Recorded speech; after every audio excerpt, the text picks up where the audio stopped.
আসসালামু আলাইকুম রহমতুল্লাহ। বন্ধুরা, আশা করি ভালোই আছেন। আজকে আমরা নূতন মিশরের একটি রেসিপি নিয়ে হাজির হয়েছি। যেভাবে মিশরীরা মনে করেন গরুর গোস্ত বা মুরগির গোস্ত যেভাবে রান্না করে, তো আশা করছি আপনাদের অনেক ভালো লাগবে।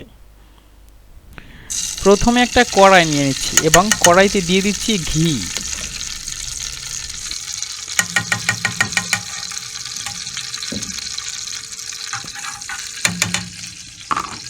তারপরে ঘিটি গরম হওয়ার পরে দিয়ে দিব গরুর গোস্ত এবং গরুর গোস্তকে সুন্দর করে টুকরো টুকরো করে নেবেন, মানে একেবারে ছোট ছোট করে, যাতে সুন্দরভাবে মশলাগুলো ভিতরে ঢুকে যায়।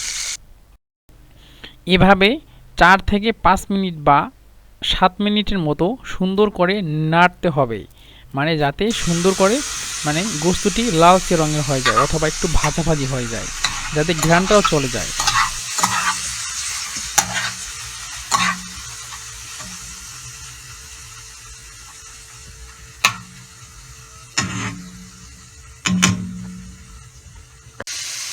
আরেকটি পাত্রে আমরা 2টা বা 3টা পেঁয়াজ নিয়ে নিচ্ছি এবং এভাবে সুন্দর টুকরো টুকরো করে কেটে এবার পাত্রে দিয়ে দিব, মানে আমাদের কড়াইতে।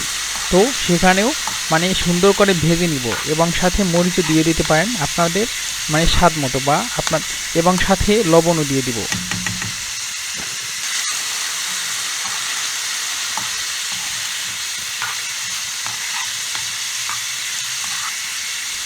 এটাকেও প্রায় 5 থেকে 6 মিনিটের মতো সুন্দরভাবে ভেজে নেবেন, যাতে এভাবে লালচে রঙের হয়ে যায়।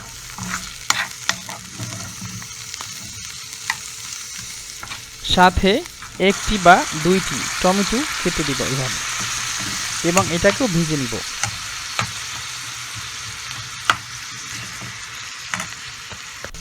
এভাবে আমরা সুন্দরভাবে ভেজে নেওয়ার পরে আমরা দিয়ে দিচ্ছি জিরার গুঁড়ো এবং সাথে হলো দারুচিনি পাতা এবং আরও আছে যে ওই এখানে বলে হাব্বাহান বলতে এলাচ। তারপরে 1 গ্লাস বা আধা গ্লাসের মতো পানি দিয়ে দিব, যাতে গোস্তটা সিদ্ধ হতে পারে। এভাবে আমাদের গোস্ত সিদ্ধ হওয়া পর্যন্ত এভাবেই অল্প অল্প পানি দিব এবং আস্তে আস্তে সিদ্ধ হতে থাকবে। এখন আমরা চলে আসছি কিভাবে মিশরীদের স্টাইলে বা আরবদের স্টাইলে ভাত রান্না করে থাকেন। তো প্রথমে এখানেও দিয়ে দিচ্ছি 1 বা 2 চামচের মতো ঘি এবং দিয়ে দিব চাল। তো চালটাকে আমরা 5 বা 6 মিনিটের মতো সুন্দরভাবে ভাজতে থাকবো, মানে এমনভাবে ভাজবো যাতে একটু লালচে রঙের হয়ে যায়।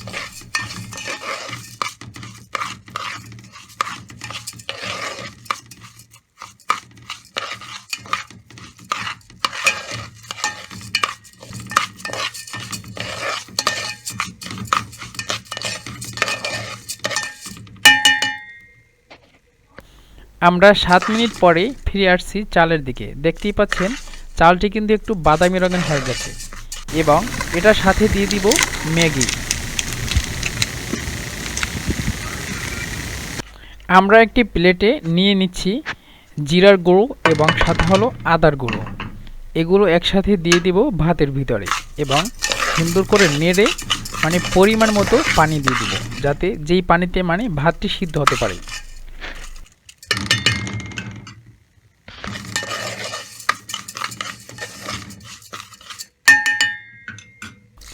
আমাদের পানির পরিমাণ হচ্ছে 2 কাপ চালে 1.5 কাপ পানি দিচ্ছি আমরা। তো আপনারা আপনাদের ইচ্ছে মতো দিতে পারেন বা পরিমাণ মতো দিতে পারেন আপনাদের ইচ্ছা অনুযায়ী, মানে পানি বেশি দিবেন না কম দিবেন এটা হলো আপনার চালের উপরে ডিপেন্ড করে। তো আমাদের ভাতও রেডি আর তরকারিও রেডি, এখন খাওয়ার পালা। তো ভালো থাকবেন এবং নূতন আরেকটি রেসিপি নিয়ে ইনশাল্লাহ অবশ্যই হাজির হব।